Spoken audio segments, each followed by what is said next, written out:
It's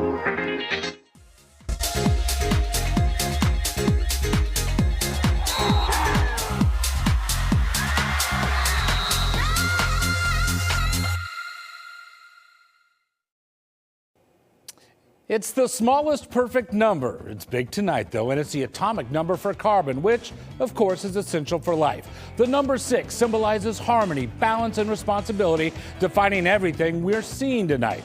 Welcome to the Week 6 edition of the High School Blitz, where players navigate the 6 basic directions: up, down, left, right, forward, and backward.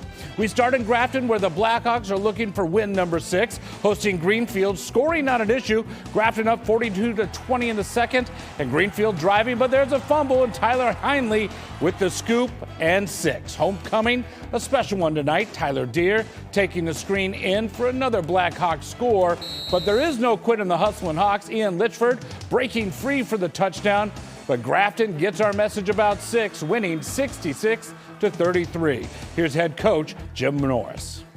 Yeah, I mean, it was a great game by all 3 phases. I mean, it's homecoming week, so keeping the boys focused, keeping our eyes on our job on homecoming week, and I was super proud of the response. We're 1 week at a time, right? Don't get caught up in all we call it rat poison. One week at a time.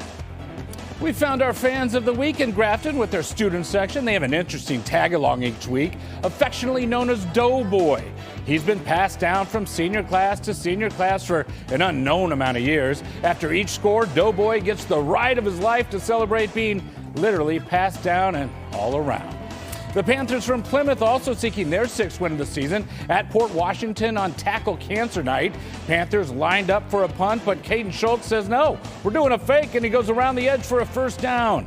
But the drive would stall. When the Pirates get the ball, they move the ball as well. Jack Bunyan to his tight end, Aiden Mitchell, and he reaches out, but he's just short of the end zone. So O'Neal Wright says, I got you, taking the direct snap and going through the hole into the end zone, 28-14. Plymouth in this one.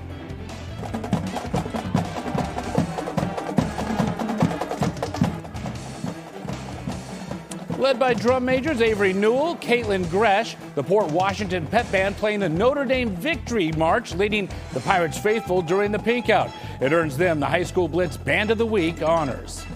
1, 2, 3 equals 6, which is why it's so easy for our game of the week to have 2 teams fighting for their 6th straight win of the season. Here's Lily Zhao and her FOX6 microphone to tell a story. 2 Southeast Conference powers collided at Kenosha Bradford. The Red Devils off to their best start since their championship season in 2011. They hosted the undefeated Franklin Sabres.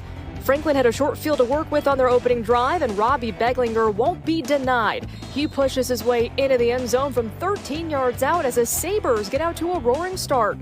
They'll go to the air next.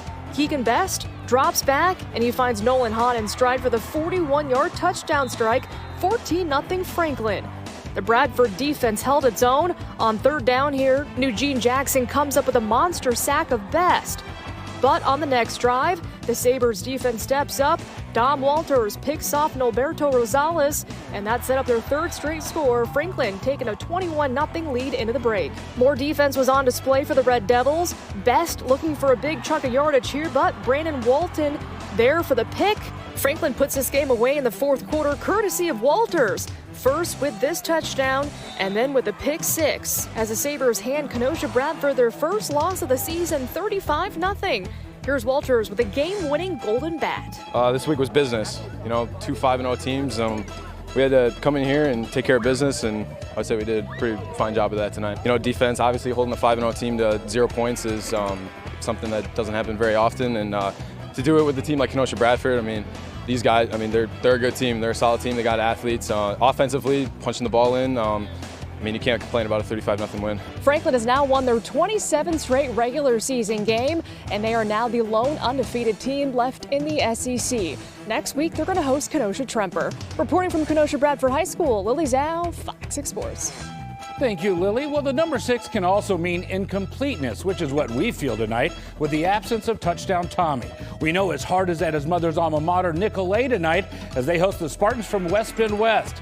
West down 3-0 in the first when number 3, Bishop Stoltz, uses his lineman to perfection, getting in from a yard out for a 7-3 lead.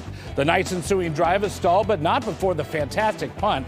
51 yards all the way down to the West 1-yard line. And that turns out to be huge because the Spartans are forced to punt out of their own end zone. The snap is fumbled by Colin Grass. He recovers, but it's still a safety. However, West goes on to win 21-8.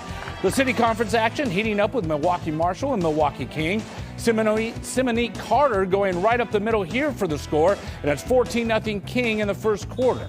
After a turnover on downs, the Eagles get a short field. Amani Love throwing the jump ball. It's tipped, it's bobbled, and it's brought in for 6. King wins big, 41-12. Through Leach's lens, we capture the Rufus King Game Drone. Award-winning photojournalist Mickey Leach knows that it has become normal to see post-extension cameras in the end zones. Video is streamed from a tripod location to iPads on the sideline for review. Now teams are upping their game for even better angles, drones. This is the first year Rufus King has been using a drone after fundraising for the purchase. Raven and Izzy, juniors at King, have to keep their focus on the game, literally and figuratively, giving the team that extra eye in the sky. Moving to Pulaski and Riverside, Pulaski is built ram tough. Tovian Hooker showing that. Look at him bully his way in for the touchdown on the opening possession and an 8-0 lead. But a bad snap hurts the Rams here. Imran Clark is Johnny on the spot, recovering for a Tigers touchdown. Their offense also playing some bully ball. The giant push getting Elijah Quinones across the goal line for a 14-8 lead. Then Quinones is using his arm in the second quarter, finding Kingston Lamprecht Holland for the touchdown. Riverside wins big, 40-22. Mukwonago on the road at Pewaukee and doing damage on their first drive. Jarrell Anderson scooting in for 6. The Indians in the red zone again. Luca Testo trying to score, but check this out. The tackle is big because he fumbles, and Brady Sandvik scoops it up for the Pirates, temporarily ending the threat. That's because when Mukwonago has the ball a little later, Colton Lynch busts one, 84 yards, his 6th touchdown of the season. Mukwonago goes on to a 42-0 win. For some, perfection persists, and the road to Madison is starting to feel a little bit more like a possibility. And thanks for joining us tonight as 6 becomes 7, and most of us know what that means. A perfect way to end the Week 6 edition of the High School Blitz. You can always see it again by going to our website, fox6now.com, and the Fox local app.